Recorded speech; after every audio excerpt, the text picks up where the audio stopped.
안녕하세요, 비트TV입니다. 오늘 또 비트코인 일봉 차트로 시작을 해야 될 것 같습니다. 제가 말씀드렸던 33,000불과 28,800불 사이를 계속 횡보를 하고 있습니다.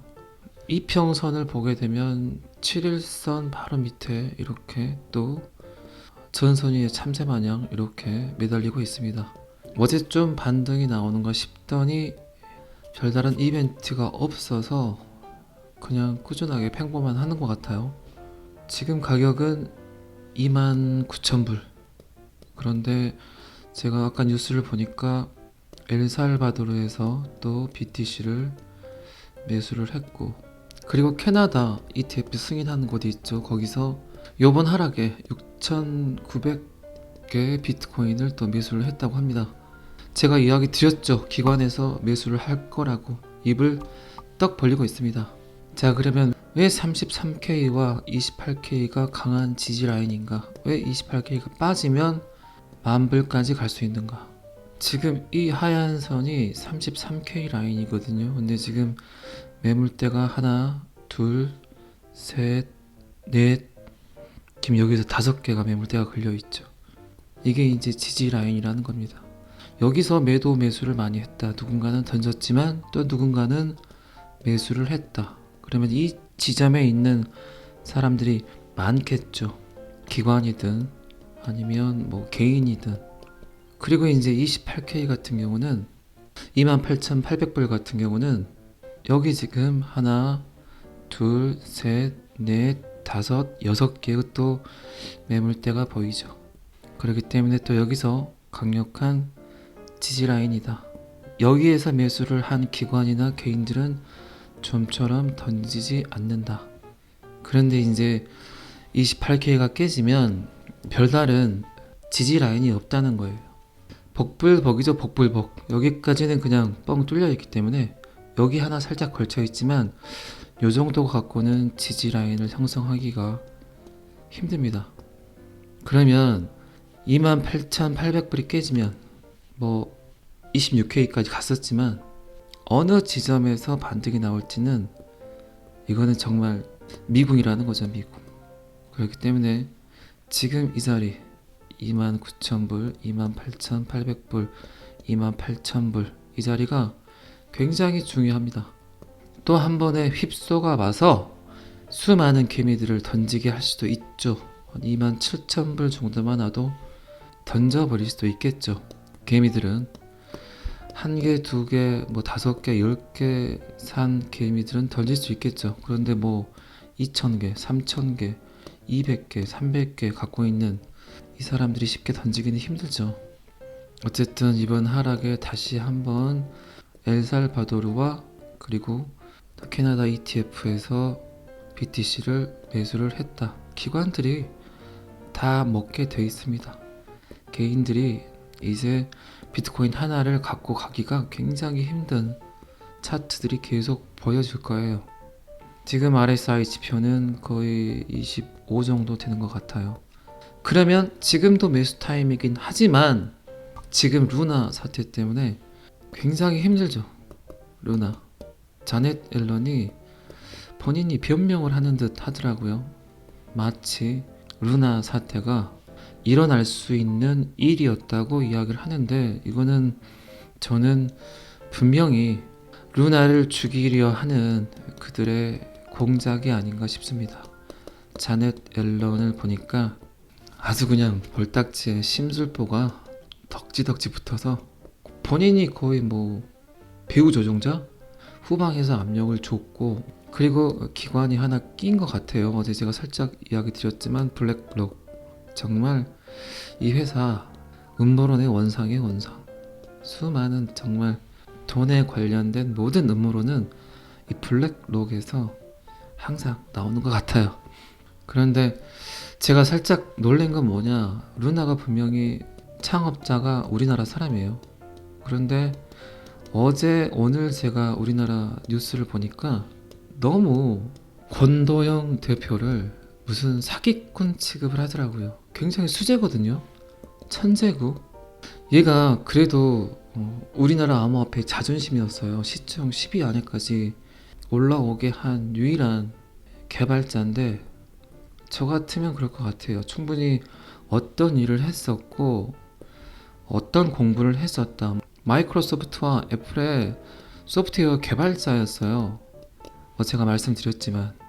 그리고 뭐 야놀자, 배달의 민족 이 어플리케이션 개발자로도 참여를 했었고, 그러면 이해 같은 경우는 적어도 일반 사람들보다 5년, 6년, 7년 앞을 바라보고 이 시대를 바라본다는 얘기예요. 그러면 조금은 이 권도영 대표를 그래도 인정해주는 이야기들을 해야 되는데 전혀 그냥 무슨 사기꾼 취급을 하더라고요. 봐보세요. 지금 테라 루나 사태로 권도영 대표가 이제 정말 수많은 투자자들에게 정말 몰매를 맞아도 시원찮죠. 그런데 이런 천재를 우리나라 암호화폐 관련 부서에 스카우트를 해야죠. 한 번 엄청난 시련을 겪은 애잖아요, 얘는. 그러면 엄청나게 많은 걸 알고 있다는 거예요.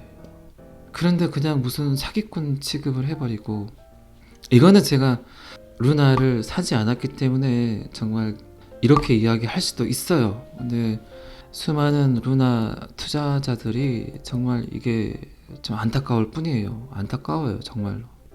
그래서 이제 100% 권도영 대표를 옹호하기가 좀 애매하지만 프로토콜, 알고리즘으로 돈이 생성이 되는, 근데 정말 이 시스템 자체는 천재적으로 만들었어요. 단 하나의 담보 물건도 없이 그냥 테라를 두고, 맥주인가?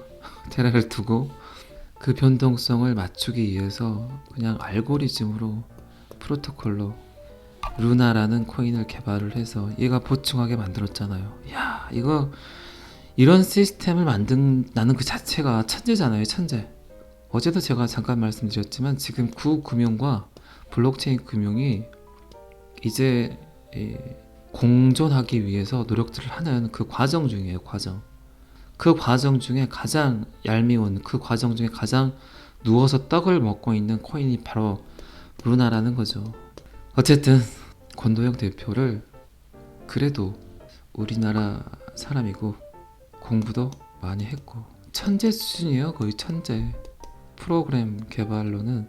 근데 워낙 이제 피해자들이 많기 때문에 공중파에서는 피해자들 편에서 권도영 대표를 봐야 되겠죠. 근데 저 같으면, 제가 정부 부처의 관료라면 권도영 대표에게 한 번의 기회를 더 줄 것 같아요.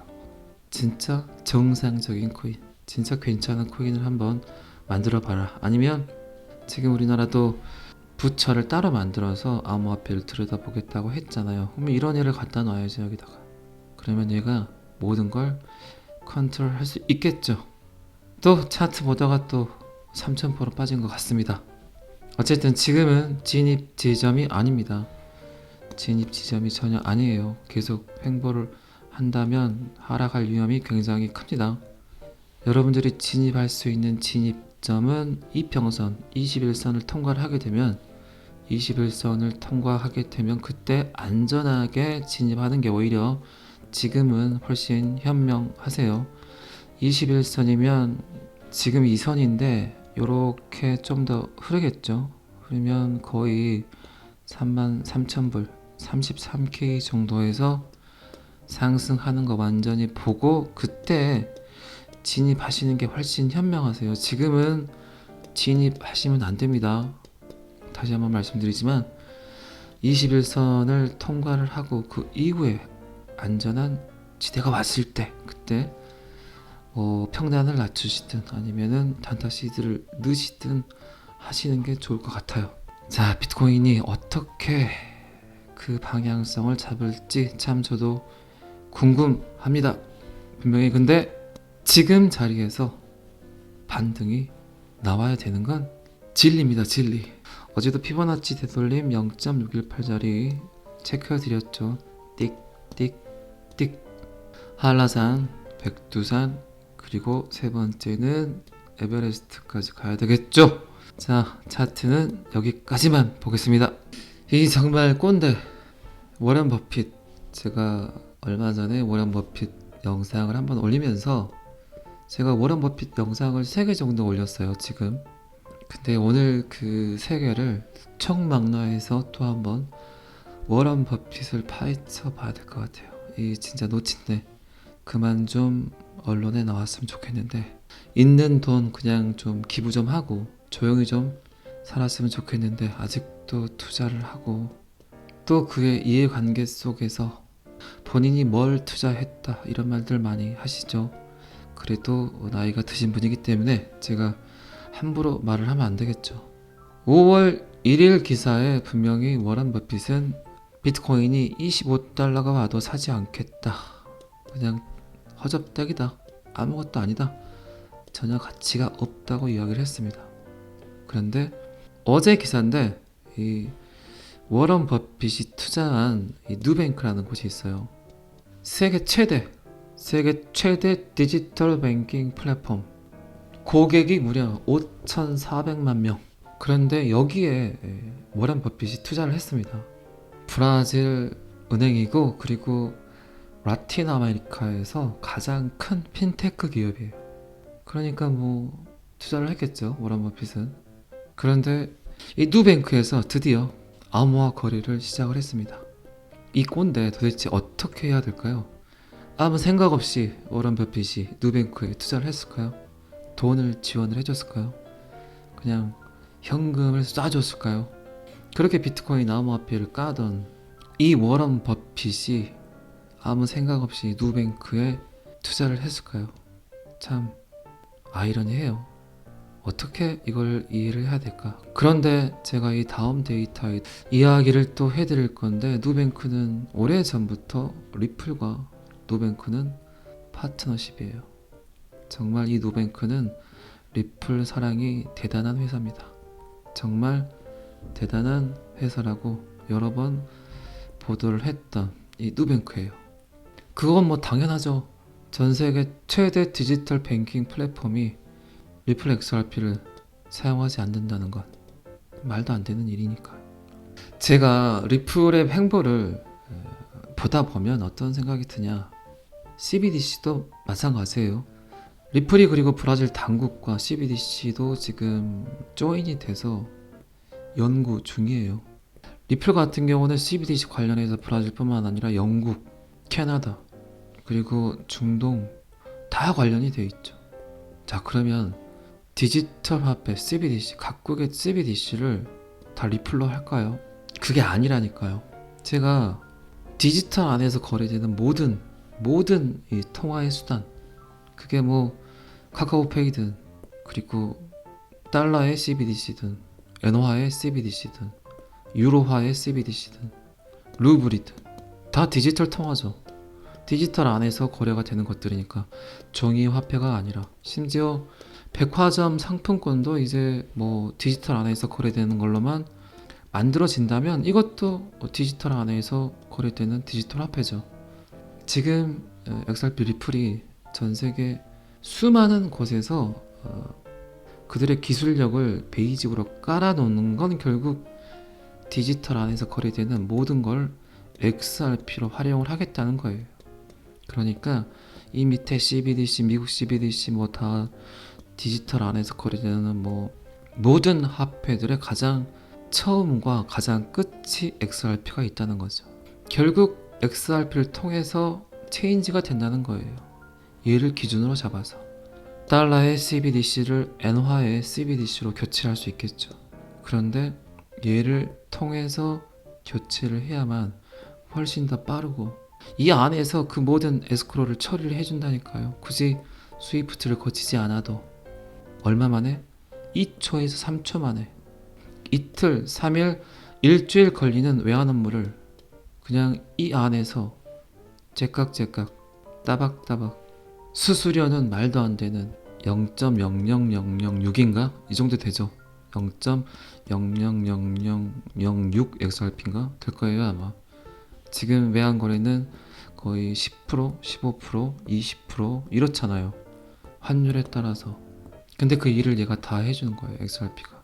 그러면 국제 송금만 용이하게 할까요?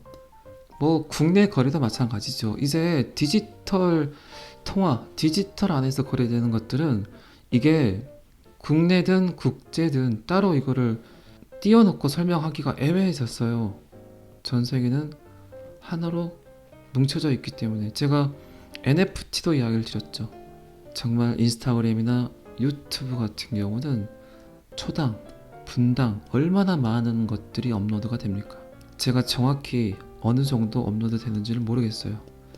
근데 인스타그램, 페이스북, 유튜브 이렇게 수도 없이 올라오는 영상들을 정상적으로 제깍제깍 이 NFT를 처리할 수 있는 통화가 있을까요? 생각을 해보세요. NFT 안에서 암호화폐를 사용하는 이유는 분명히 데이터의 위변조를 방지하기 위해서 암호화폐를 사용을 합니다. 그런데 또 하나의 이유는 전 세계 모든 사람들이 그 공간을 같이 공유하기 때문이에요. SNS 플랫폼들이 NFT화를 해서 크리에이터들에게 보상을 해준다. 해줄 수는 있겠죠. 10일 있다? 20일 있다? 한 달 있다? 유튜브도 지금 한 달에 한 번씩 크리에이터들에게 보상을 주니까. 그런데 만약에 그 에스크로가 2초, 3초 만에 제깍제깍 처리가 된다면 어떤 통화를 선택을 할까요? 그리고 뭐 수수료도 거의 들지 않는. 그리고 데이터 크기는 자넷 앨런이 몇 달 전에 그런 이야기를 한 적이 있어요.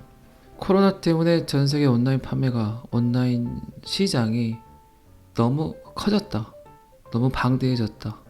그렇기 때문에 전 세계 은행들은, 미국에 있는 전체 은행들은 ISO 20022를 빨리 채택을 해라. 그렇지 않으면 그릇 안에 물이 넘치듯이 고객들, 소비자들의 개인 정보가 유출이 될 염려가 있다. 이런 말을 했던 데이터가 올라왔어요.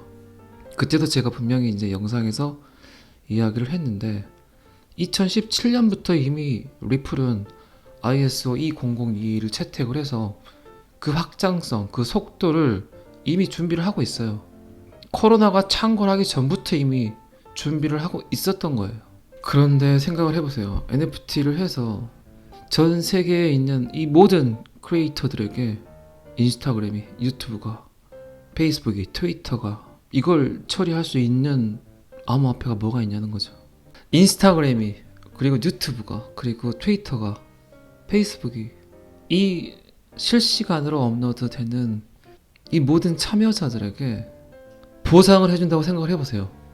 그러면 지금 업로드되는 숫자에 제 생각에는 5배에서 10배 정도의 창작물이 실시간으로 업로드가 될 겁니다. 돈이 된다고 생각을 해보세요. 내가 올리는 사진 하나, 내가 올리는 영상 하나에 돈이라는 가치가 부여된다고 생각을 해보세요. 얼마나 많은 사진들이 업로드가 되고 얼마나 많은 동영상이 업로드가 되겠습니까? 그렇게 되면 정말 디지털 안에서 엄청나게 큰 데이터들이 이제 업로드가 될 거란 말입니다. 데이터 크기의 확장성을 보완해 놓지 않는다면 전 세계가 난리가 나요. 그들의 개인정보 어떻게 할 거예요? 그런데 그 안에서 가치를 부여하기 위해서 그 에스크로를 어떻게 처리하겠냐는 거예요. 자넷 앨런이 걱정을 하고 우려했던 것들이 이런 것들이에요. 사람들이 스마트폰을 보는 시간이 지금의 거의 2배에서 3배 정도 더 많아질 거란 말입니다. 인간이라는 존재에게 가장 큰 관심사는, 큰 열정은 돈이에요. 돈.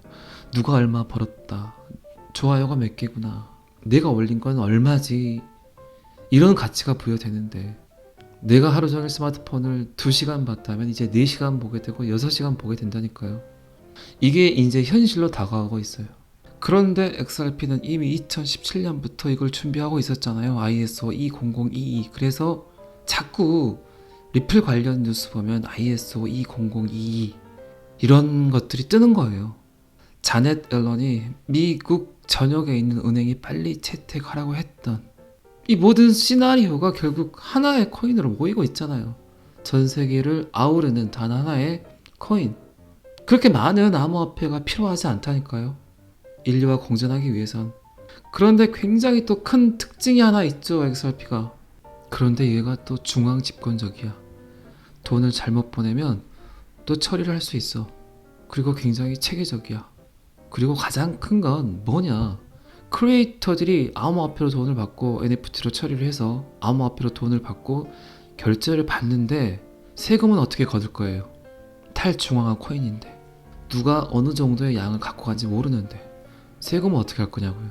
그래서 중앙 집권적인 코인이 인류와 공존을 할 수 있다니까요. 어느 정도는 익명성을 보장하고 소비자 보호를 할 수 있는 건 익명성 코인, 탈중앙화 코인이 아니라는 거예요. 어느 정도는 중앙 집권적이어야 된다는 거죠.